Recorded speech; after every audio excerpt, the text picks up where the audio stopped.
Okay, welcome to this first chapter of the book. In this chapter, we're going to understand what is an organization, what's the definition of an organization. Then we are going to try to answer the question about their existence. Why do they exist? What are their main purpose? Then we are going to study how to design the two main elements of an organization, that is the structure and the culture. And finally, we're going to discuss how managers, the ones who coordinate resources in an organization, they can build a system to measure organizational effectiveness. And we're going to define effectiveness. So, first of all, let's define what is an organization. It's a tool used by people to coordinate actions. And the main goal to coordinate action is to get desirable results or values. You can model an organization in that way. That's the organization to coordinate inside activities in order to get resources from suppliers or shareholders and get desirable values for clients at the output side. So, for example, in the case of entrepreneurs, they look for resources, potential resources and possible added value products. That is, they look for opportunities. So they create the organization to coordinate all actions in order to achieve the goals and implement all these opportunities. The environment, what surrounds the organization, will be a set of forces that in some way are outside the organization and they can affect, that is, they can impact the ability to get resources at the input side and the output side. So there are many processes inside the organization, but you can organize them, categorize them as resources, raw material, money, knowledge, resources you can find in the environment, conversion process, you use people's skills, technology, machinery, assets to use these raw materials and resources and then convert them into products and services, put them in distribution channels and achieve products and services for customers and clients. So you will get resources from this environment, but the environment will affect the way you will receive your resources, convert them, and produce products and services. That's the environment. So why do they exist? Why do organizations has been created? Okay, because in some way an organization can be the tool to manage the environment, to interact with the environment, or it will be also the tool to reduce transaction costs. What is a transaction cost? It's the cost associated to the interaction between the organization and the environment at the individual level, that's between people, or at the corporate level, that's between business or companies. So imagine you want to negotiate with some suppliers in the environment for a resource. You, as an individual, you will find difficulties to negotiate with a company. But if you are a company, that is, you are an organization, you have more power to negotiate. That is, you will have the power to reduce transaction costs. You can also reduce cost in the conversion process, that is, inside the organization. And there are two types of cost you can reduce or save. The first one is economies of scale.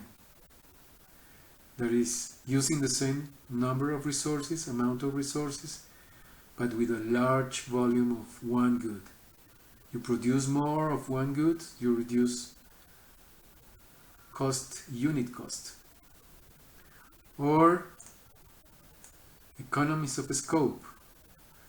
That is also cost savings or reducing, but not with the same type of good, but trying to produce other types of goods, many goods, with the same number of resources.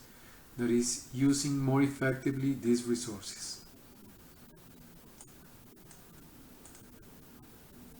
Now we are going to talk about the increases of specialization. People are part of the resources that an organization uses to transform or convert input resources. So you can use people's skills and specialize them in order to be more effective. So you create units inside the organization with people having the ability to specialize in specific processes. That's what we call specialization increasing. And finally, as a mechanism of control. When we are going to talk about the structure, you are going to see that there are people at the management level and people at the operating level. And you need people to coordinate others in order to get final results, goods and services at the end of the process.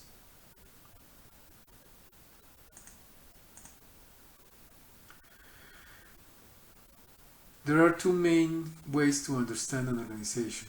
From the institutional point of view, this is organizational theory, and that's what we are going to talk about in this class. How the organization functions, works inside and in the interaction with the environment. And there is another approach, that's organizational behavior, and trying to understand how people behave inside the organization. This is not going to be covered here in this class. We are going to concentrate on organizational theory.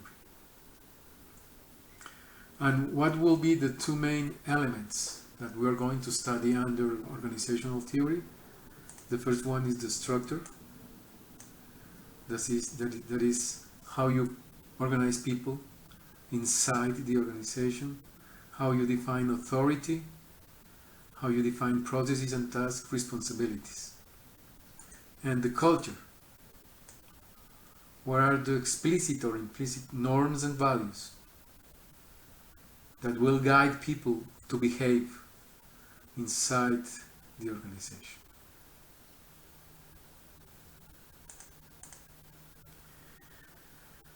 Why it is important to design these two elements, the structure and the culture? In general, if we understand an organization as a living entity interacting with the environment, you will feel pressure from the environment I mean, you will feel competition at the input level, but also at the output level. Other organizations will fight for your limited resources or will fight for your market, your customers. So managers inside the organization are responsible for getting these resources and reaching the market. So one of the main responsibilities of managers will be to design a specific and detailed structure and a specific and detailed culture. That's the way you will control activities and achieve goals. In the relationship between the environment and the organization, you will face uncertainty. How many companies will compete on your market? How many products you will have, new products you will have on your market? So you need to build contingent plans. You need to define different types of scenario analysis, trying to manage uncertainty on this environmental relationship. Or you define the strategy. That is, you define the main elements, the main goals you want to develop. What are your core competencies? What are your competitive advantages? Maybe some weeks from now we will discuss in details what is the strategy of a company, how you build it. And you will have many courses, many classes in the next semester talking about the strategy. Once you have defined the structure and the culture, you may face in uncertainty, as I mentioned before, coming from the environment. If the environment changes, then you need to change your structure and your culture. And that's what we call here organizational change. This is processes that will redesign these two main elements, the structure and the culture.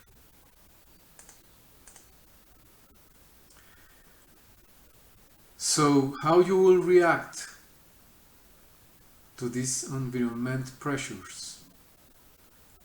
Remember, you have limited resources and competitions with other companies here, but also limited resources, market segments and companies competing also here. So, managers will be responsible to design the company, the structure and the culture, and being more efficient in terms of innovation and value creation.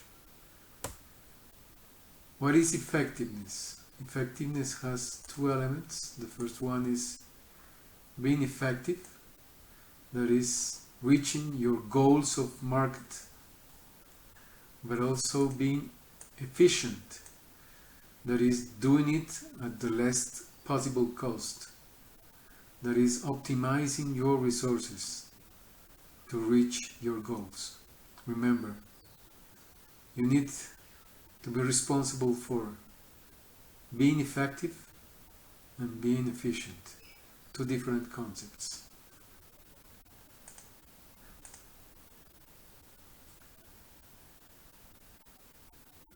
How you will measure effectiveness. This is how you will design a system that will monitor how effective you are as a manager. We have three different approaches to understand effectiveness. The first one is the external one, how you will secure resources, limited resources. So you can define some indicators or indexes to measure external effectiveness. the input cost and the input quality.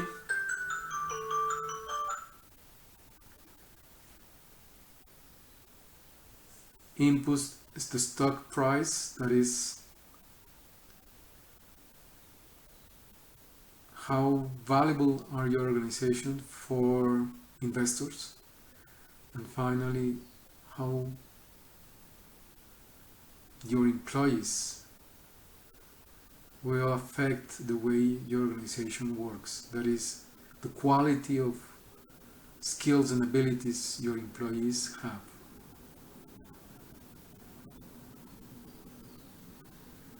At the internal level, or from an internal approach, index or indicators that will measure your rate of innovation, the time it takes you to make decisions, and how flexible is your structure to adapt to the environment. And from the technical approach, how efficient are you in the transformation or conversion process. This is how good is your product, the quality, the cost, the time, different elements that will describe your conversion effectiveness. So having in mind this,